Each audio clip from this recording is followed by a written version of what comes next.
Alors, la première chose, c'est qu'il faut effectivement bien étudier son orientation, hein, donc ça c'est important par rapport aux alizés pour qu'ils rentrent dans la maison, et créer les ouvertures. Et en général, on crée le courant d'air, le fameux courant d'air, c'est-à-dire on a une entrée, je dirais, plus importante de l'air, et on a en partie arrière, je dirais, un petit rétrécissement pour créer un petit phénomène de vent qui s'accélère, mais en tout cas de confort.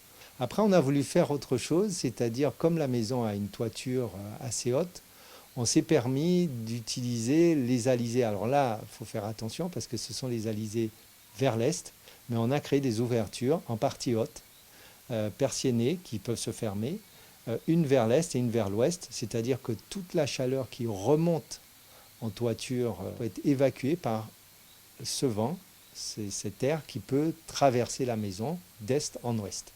Maintenant, on a quand même complété par quelques pièces, c'est-à-dire que dans les chambres, on s'est permis de mettre des ventilateurs pour éviter d'avoir forcément à mettre la clim. Ça ne veut pas dire qu'on ne met pas la clim, hein. On a prévu, je dirais, des chambres climatisées. Ce sont uniquement les chambres qui peuvent être climatisées. Mais on a aussi des ventilateurs qui font que, bien sûr, on peut être uniquement au ventilateur si effectivement le confort thermique est suffisant.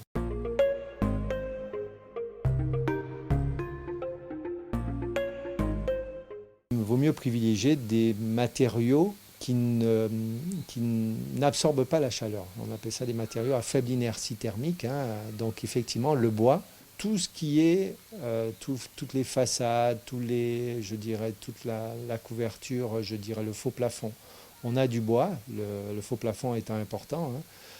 Et les seules parties où on a du béton, bien sûr la dalle, on a fait une dalle béton, ce qui est très important aux Antilles en général parce qu'on a le problème des cyclones, il faut tenir la maison au sol, hein.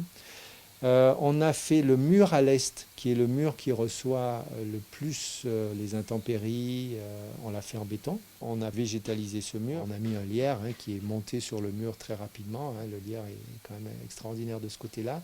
Et donc le lierre protège le mur contre l'inertie thermique, c'est-à-dire les rayons du soleil ne tapent pas directement sur le mur. Et on a mis aussi des arbres, on a mis trois beaux arbres devant qui font que, pareil, le rayonnement du soleil n'arrive pas directement sur ce mur.